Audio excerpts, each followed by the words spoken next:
চক অইল ইণ্ডিয়াই আমি যেতিয়া এই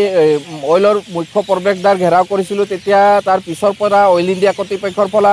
বাৰে বাৰে আটচাক ৰিকুৱেষ্ট কৰা হ'ল যে আপোনালোকৰ লগত আমি আলোচনাত বহিবলৈ প্ৰস্তুত আছোঁ, গতিকে আপোনালোকে যি অইল খাত অৱৰোধ কাৰ্যসূচী ঘোষণা কৰিছিলে এইটো কিছু আপোনালোকে সেইখিনি মানে কৰিব নালাগে আৰু সেই হিচাপত আমাক মানে কি আজি আলোচনালৈ নিমন্ত্ৰণ জনাইছিলে আৰু অইল ইণ্ডিয়া কৰ্তৃপক্ষৰ ফালৰ পৰা PRO দেৱশীষ বৰা ডাঙৰীয়া আজি আলোচনাত আছিলে আৰু কেইবাজনো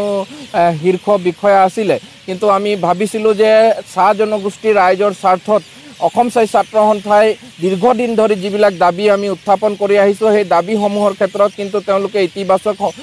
ভূমিকা গ্ৰহণ কৰিব বুলি আমি আশা কৰিছিলোঁ। আমাৰ প্ৰধান দাবী আছিলে যে 65 years 65 বছৰ চাহ গছ উচ্ছেদ কৰাৰ বিনিময় স্বৰূপে আৰু যিহেতু চাহ বাগিচা অঞ্চলত যি ধৰণে মানে উচ্চ শিক্ষিত যুৱক যুৱতী নিবনুৱা বাঢ়ি গৈছে সেই হিচাপত মানে চাহ বাগিচাৰ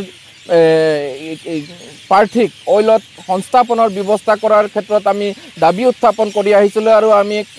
30% আসন সংৰক্ষণৰ দাবীৰ কথা কৈছিলোঁ। কিন্তু অইল কৰ্তৃপক্ষই কোনো ফালৰ পৰা তেওঁলোক মানে এই দাবীটোৰ প্ৰতি সঁহাৰি জনোৱা নাই, তেওঁলোক মানে দ্বিতীয় সূত্ৰ এটা ওলাবলৈ তেওঁলোক চেষ্টা কৰা নাই। গতিকে আমি আজি এই আলোচনাটো আমাৰ সম্পূৰ্ণৰূপে বিফল হৈছে। অইল ইণ্ডিয়াই কেতিয়াও চাহ শ্ৰমিকৰ উন্নতি নিবিচাৰে, চাহ বাগিচাৰ ছাত্ৰ ছাত্ৰীসকল সংস্থাপিত হওক এই কথাটো অইল ইণ্ডিয়া কেতিয়াও নিবিচাৰে। গতিকে আমি অইল ইণ্ডিয়াক সকিয়নি প্ৰদান কৰিছোঁ যে আমাৰ যি দাবী আমি উত্থাপন কৰিছিলোঁ এই দাবীসমূহৰ ক্ষেত্ৰত অতি কম সময়ৰ ভিতৰত তেওঁলোক যদি পৰিচালন সঞ্চালকৰ যোগেদি এটা যদি আলোচনা অনুষ্ঠিত নকৰে আৰু সমাধানৰ ব্যৱস্থা নকৰে তেতিয়াহ'লে কিন্তু য'তে আমি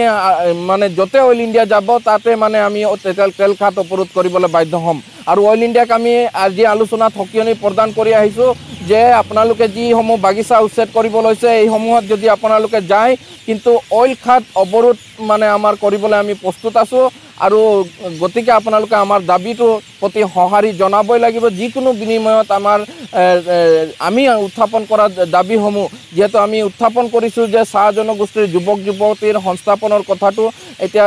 অইল ইণ্ডিয়াত বহুত বিভাগ আছে, তেওঁলোকে মানে কণ্টেক্সুৱেলতো বহুত চাহ বাগিচাৰ যুৱক যুৱতীক তেওঁলোক নিযুক্তি দিব পাৰে বা আমাৰ যিসকল হায়াৰ ষ্টাডিজ পঢ়ি আছে সেইসকল ছাত্ৰ ছাত্ৰীক তেওঁলোকে আৰ্থিক ক্ষেত্ৰত সহায় কৰিব পাৰে। কিন্তু কোনো দিনে অইল ইণ্ডিয়াই চাহ বাগিচাৰ ছাত্ৰ ছাত্ৰী বা চাহ বাগিচা সমাজখন আগবাঢ়ি যোৱাটো তেওঁলোকে নিবিচাৰে আৰু সেয়েহে মানে আমাৰ প্ৰত্যেকটো আলোচনা বিফল হয় আৰু এই আলোচনাৰ পৰা ওলাই আহি আমি অইলৰ মানে চাহ জনগোষ্ঠী বিৰোধী নীতিক আমি তীব্ৰ নিন্দা কৰিছোঁ আৰু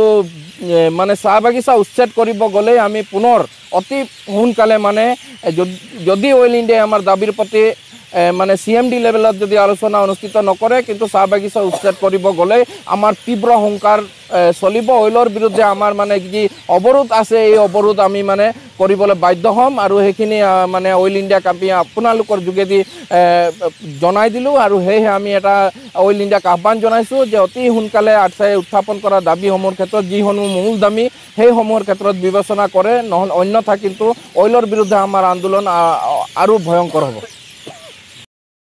যোৱা মাহৰ এইটো মাহৰ 1 তাৰিখে আমি অসম চাহ জনজাতি ছাত্ৰ সন্থা ডিব্ৰুগড় জিলা সমিতিৰ উদ্যোগত মহিলা সমিতিৰ সহযোগত আৰু অসম চাহ জনজাতি ছাত্ৰ সন্থা ডিব্ৰুগড় জিলাৰ অন্তৰ্গত যিমানখিনি আমাৰ শাখাসমূহ আছে প্ৰতিটো শাখা সমিতিৰ সহযোগত আমি 2 ঘণ্টা কাৰ্যসূচী ইয়াত আমি ৰূপায়ণ কৰিছিলোঁ আৰু আমাৰ কেইবাটাও মানে জ্বলন্ত সমস্যাৰ ওপৰত আমি ইয়াত মানে এটা দীঘলীয়া সময়ৰ পৰা প্ৰতিবাদী কাৰ্যসূচী আমি ইয়াত ঘোষণা কৰিছোঁ বা ইয়াত আমি ৰূপায়ণ কৰিছোঁ। কিন্তু আজি আমি যিটো ঘোষণা কৰিছিলোঁ সেই ঘোষণা কৰাৰ প্ৰতি লক্ষ্য ৰাখি অইল ইণ্ডিয়া কৰ্তৃপক্ষই আমাক মানে চিঠি আকাৰে মানে আজিৰ দিনটোত মানে মিটিং কল কৰিছিলে। কিন্তু মিটিং কল কৰাৰ পাছত আমি ভাবিছিলোঁ যে অইল ইণ্ডিয়াৰ তৰফৰ পৰা আমি যিবিলাক জ্বলন্ত সমস্যাবিলাক আমি উত্থাপন কৰিছোঁ আমাৰ মেমৰেণ্ডামৰ যোগেদি সেই যিবিলাক পইণ্টবিলাক আমি মেনশ্যন কৰিছিলোঁ সেই পইণ্টবিলাকৰ ওপৰত আমি পজিটিভ এটা ৰেছপন্স পাম বুলি কিনে আমি ভাবিছিলোঁ। কিন্তু ইয়াত আহি কিনে একাপ চাহ খোৱাৰ পাছত আৰু আমি যি ধৰণে আমি উপলব্ধি কৰিছোঁ যে অইল ইণ্ডিয়া মানে আগতে যেনেকৈ আমাক ঠগিছিলে বৰ্তমানলৈকে তেওঁলোকে আমাৰ মানে ভৱিষ্যতৰ লগত আমাৰ চাহ জনগোষ্ঠীৰ লগত মানে খেলাৰ এটা পৰিকল্পনা কৰিছে। বৰ্তমানলৈকে তেওঁলোকে আমাৰ চাহ জনগোষ্ঠীটোৰ লগত খেলিছে। গতিকে আমি এই আপোনালোকৰ যোগেদি এটাই কথা ক'ব বিচাৰিছোঁ যে আমি অল ইণ্ডিয়াৰ যিবিলাক ডিব্ৰুগড়ত যিবিলাক OCS আছে, OCS যিবিলাক চেণ্টাৰবিলাক আছে অনিৰ্দিষ্ট কাললৈকে আমি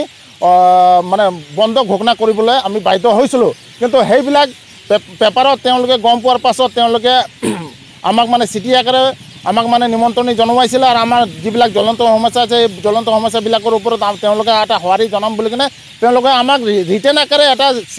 লেটাৰ দিয়াৰ কাৰণেহে আজি আমি ইয়াত আহিছিলোঁ। কিন্তু আমি এটা পজিটিভ আশাৰে আজি এই মিটিংখন আমি অংশগ্ৰহণ কৰিছিলোঁ। কিন্তু লাষ্টত গৈ থৈ আমি দেখিবলৈ পালোঁ যে অল ইণ্ডিয়া মানে বিগত সময়ৰ পৰা বৰ্তমানলৈকে চাহ জনগোষ্ঠীৰ প্ৰতি যিটো এটা মৰম চেনেহ থাকিব লাগে, চাহ জনগোষ্ঠীৰ ছাত্ৰ ছাত্ৰীৰ যি ধৰণে তেওঁলোকে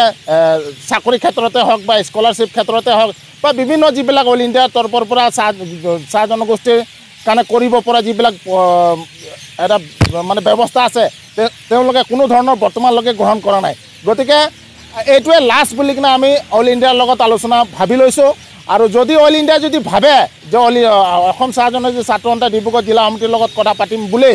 তেনেহ'লে আমি কোনো মানে CMDৰ বাহিৰে আৰু বেলেগ কোনো কাৰো লগত আমি আলোচনা নকৰোঁ। আৰু যদি এক সপ্তাহ টাইম দিছোঁ, আমি এক সপ্তাহৰ ভিতৰত যদি অইল ইণ্ডিয়া যদি চিৰিয়াছলি যদি আমাৰ ইছ্যুবোৰত যদি গুৰুত্ব প্ৰদান কৰে তেনেহ'লে একো নাই, আৰু যদি গুৰুত্ব প্ৰদান নকৰিলে কিন্তু আমি বাধ্য হৈ যাম অনিৰ্দিষ্ট কাললৈকে যিবিলাক OCS আছে এই OCSবিলাক আমি বন্ধ কৰিবলৈ।